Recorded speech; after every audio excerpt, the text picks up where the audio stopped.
All right. All right, in this first section, I'm just going to be going over the basics and offering sort of a tour of the Hyku application itself. So starting with, for our application, we have everything is hosted at hykucommons.org. And if you go down, you can see these are the publicly visible tenants that live there. There are also several tenants that are technically part of the Hyku Commons domain, but are not published yet. By default, when users start a new tenant in this consortial environment, they are unlisted and are behind a user name and password login, so that you can get everything sort of set up the way you want it before it goes live and is listed here. All of this is discoverable through generic search engines once it is listed here.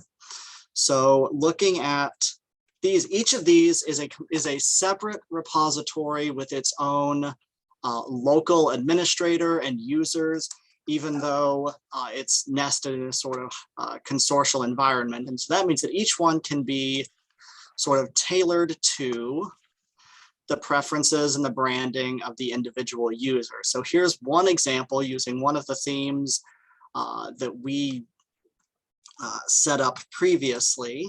If I back out of that, you can see here's another example of a tenant that has the default Hyku theme. This is the out-of-the-box Hyku theme with works listed here, collections listed here. And then here is a third theme, and this is the one I'm going to be using as sort of a base for touring. So this is what the home page of an individual Hyku tenant looks like. This is one theme where we have featured works here, a handful of collections here. There's a button down here to view all collections, and it'll take you to a list. There are some customizable options to make this either a list form or this tiled form.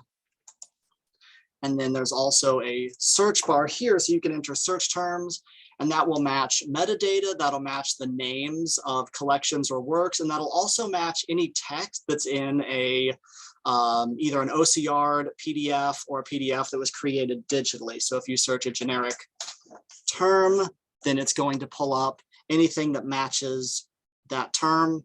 And again, you can customize whether you want those search results to be just sort of a text-based list or a tiled format, as you see here. So then if you click on an individual work, you can see this uses the IIIF viewer for a photograph. And in fact, there are two files that comprise this work. And this is the front and reverse of the photograph. And there are a few options to kind of zoom around in the IIIF viewer. And you have metadata down here, a slightly different view. If you click on a PDF, we do not yet have an embedded PDF viewer. So you see a little thumbnail preview of the PDF, all of the metadata out here to the side. And again, any files listed down below. I get my zoom controls out of the way. So from this homepage, you also have the option, if you are a user, this is what the public would see, how they would interact with your repository, but you have the option to log into the dashboard through the login.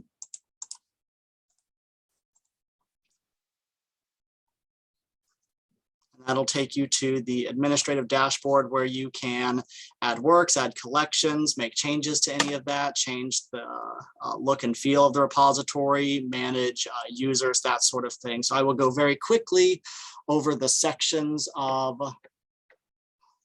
the administrative dashboard, and then in a further section, and then I'll define a few terms as Hyku defines them. And then in a further section, we'll get into more detail about each of those functions. So this top section is repository activity. And this is an area that we are going to be developing a lot more in this current grant cycle. So you can see an activity summary, there's system status. So you can see if your solar's offline, it'll tell you here. There's some individual user activity related to your profile, if you have notifications. And And then this section of reports is essentially non-functional at the moment. You can see collections over time shows nothing. Little bit of information about works, nothing for downloads.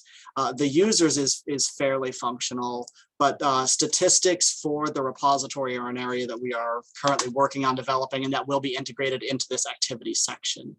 Repository contents refers to collections, works. Works can be uploaded individually, or we have an importer that is currently functional using bulk racks software, and we are currently working on, and will, I think, shortly have an exporter available that works along the same lines. Tasks refers to tasks that an administrator would be doing within the repository. So if you have a mediated deposit system so that you have to approve works that are being added, then you can see that queue here. This would take you to that work and you could approve it there. You can manage users and groups, which we'll discuss in a separate section a little later on, and manage embargoes and leases there. And then under configuration, you have a number of different settings that you can change: the contact information for the repositories, for the repository labels, which would include what the application gets named. That shows up here, that shows up in your tab. And gets embedded in a few different pages and documents within the application. All of your appearance options, you can customize collection types. Pages would include your about page, a help page. If you want to customize your deposit agreement, the repository comes with a default one. This is one of those sections that gets updated if you change the label. This will get automatically changed within the deposit agreement. Same thing with the terms of use. Content blocks refer to a few different kind of blocks that are embedded in the homepage. So if you wanted to set up marketing text, you could change over time. There's a block for, well, there's announcement text that you can set up if there's some specific thing that you want to announce and make immediately obvious to new users or people logging onto your page. But then there's a homepage text box that's incorporated into some, but not all themes, and a featured researcher pane, which can be turned on, turned off, depending on whether you're using it. And where you can turn that on or off is in this features section. A lot of things you can customize about how the homepage looks. And you can also toggle on or off available work types. Work types define metadata for works, and we will talk about that in a further section as well. So the way that, now I'm going to go in and define a few terms the way that Hyku uses it. So the first of those is work.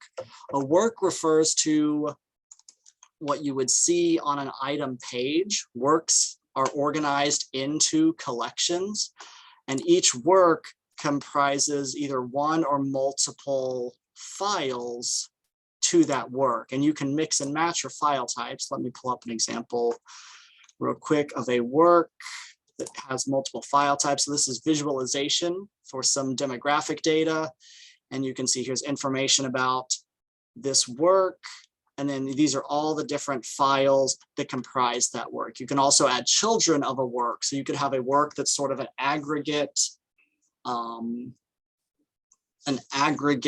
collection of files or even multiple items within that work. So for example, you could have the 2020 business meeting materials could be a work, and then under that you could have as a child work minutes. You could have as a separate child work a keynote address, a separate work poster presentation, and each of those would be embedded under that work. And then you can group the top level work into a collection of, say, institutional material, something like that.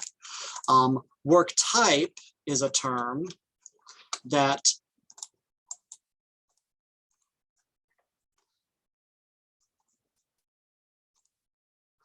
work type, it defines the metadata or the metadata profile that a work gets configured in. So we have a generic work and an image. These both use Dublin Core straight out of the box metadata. And then we've custom made an OER work type and an ETD work type that have their own metadata profile. So there are various work types. Each work has to accord to one of those work types.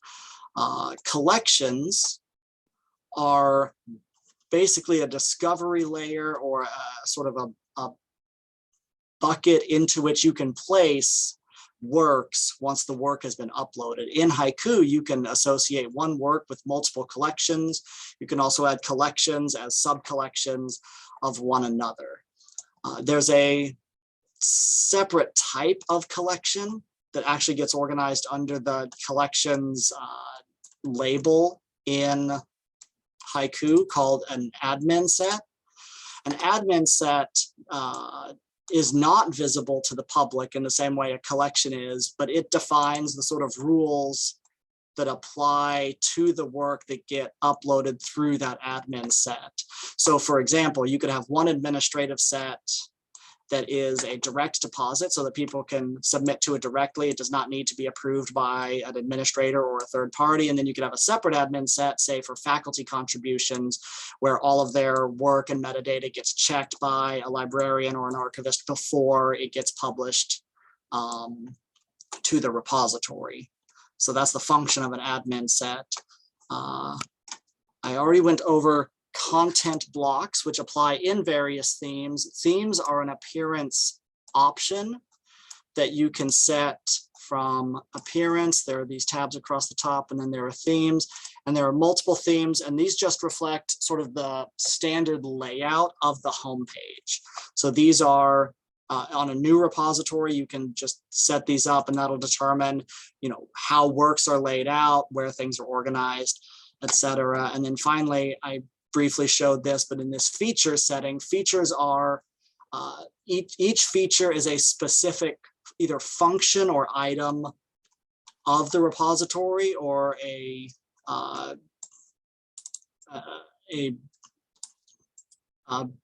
piece of customization that would appear on the home page, and you can toggle those on and off. So for instance, if you don't want to use featured works, you can turn off featured works. If you don't want to show recently uploaded, you can turn those on or off. And so these features, this is kind of a growing pool of things that are just simple on-off switches for your home page, kind of mostly independent of theme, although there are a couple of things that only certain themes have in the first place. But so that's the basics, that's the overview. So if we have questions on this section, we can do that. Otherwise, we will end this and move on to the next section of the tutorial. Thanks, Nick. So does anyone have any questions about this, just sort of general overview / tour of the interface? If so, we can, you can unmute and ask now, or you could put it in the chat.